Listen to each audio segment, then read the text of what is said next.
नमस्कार दोस्तों, तो एक बार फिर मैं आपके लिए एक नई कहानी लेकर प्रस्तुत हुई हूँ।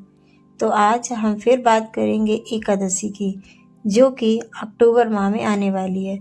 इसकी तारीख को लेके अभी भी संशय बना हुआ है, लेकिन इस बार की एकादशी, जो कि रमा एकादशी के नाम से जानी जाती है, हम 17 अक्टूबर को मनाने जा रहे हैं। तो चलिए जानते हैं इसके बारे में। इस बार रमा एकादशी का व्रत शुक्रवार 17 अक्टूबर को किया जा रहा है, जो कार्तिक माह के कृष्ण पक्ष में आती है। एकादशी तिथि को भगवान विष्णु की कृपा प्राप्ति के लिए एक उत्तम तिथि माना गया है। किसी भी व्रत में कथा का पाठ करना बहुत जरूरी माना जाता है, वरना उसका पूर्ण फल प्राप्त नहीं होता। ऐसे में एकादशी के दिन भी व्रत कथा का पाठ जरूरी है। तो आइए जानते हैं रमा एकादशी की कथा की कहानी।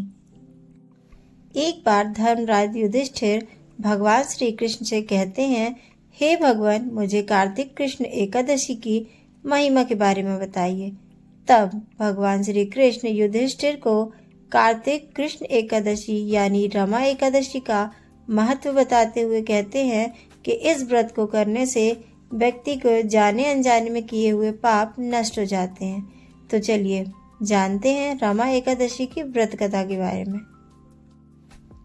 कथा के अनुसार बहुत समय पहले मुचुकुंद नामक एक महान राजा राज्य करता था। वह बहुत ही सत्यवादी, धर्मपरायण था और भगवान विष्णु का परम भक्त था। उसकी पुत्री का नाम चंद्रभागा था, जिसका विवाह राजा चंद्रसेन के बेटे शोभन से हुआ था। एक दिन शोभन ससुराल आया। उसके कुछ ही दिनों में रमा एकादशी आने वाली थी, जिस पर राजा मुचुकुंद ने पूरे नगर में यह घोषणा करवा दी कि एकादशी के दिन कोई भी अन्न का सेवन नहीं करेगा। ये बात सुनकर शोभन बहुत परेशान हो गया और उसने अपनी पत्नी से कहा कि मैं बिना भोजन के नहीं रह सकूंगा। तब चंद्रभामा शोभन से कहती है कि इस नगर में केवल मनुष्य नहीं बल्कि पशु पक्षी भी एकादशी का व्रत धारण करते हैं।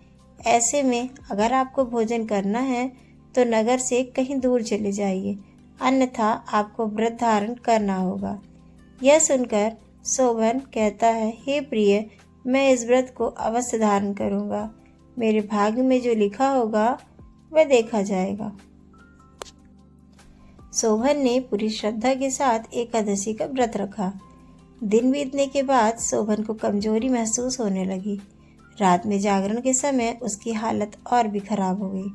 सुबह होने से पहले शोभन की मृत्यु हो गई। तब उसका विधि पूर्वक अंतिम संस्कार कर दिया गया। पिता की बात मानकर चंद्रभामा अपने पिता के घर ही रहने लगी। एक दिन राजा मुचुकुंद मद्रांचल पर्वत पहुंचे तो उन्होंने पाया कि रमा एकादशी के प्रभाव से उनके दामाद शोभन को वहां धन धान से एक सुंदर देवपुर की प्राप्ति हुई है। लौटने के बाद यह बात राजा ने अपनी पुत्री को बताई, जिससे वह बहुत प्रसन्न हुई। इसके बाद चंद्रभागा ने भी एकादशी का व्रत किया और व्रत के प्रभाव से वह अपने पति के पास चली गई। दोस्तों, एकादशी का व्रत कलयुग में सबसे पावन व्रत है। इस व्रत को करने से मनुष्य अपने सारे पापों का प्रायश्चित कर सकता है। जाने अनजाने में आपसे जो भी भूल चूक हुई हो, इस व्रत को करके आप क्षमा प्रार्थना करके भगवान विष्णु का व्रत धारण करें और अपने जीवन में सुख समृद्धि का आनंद लें। तो जय श्री कृष्ण दोस्तों, मिलते हैं नेक्स्ट वीडियो में। वीडियो पसंद आए तो चैनल को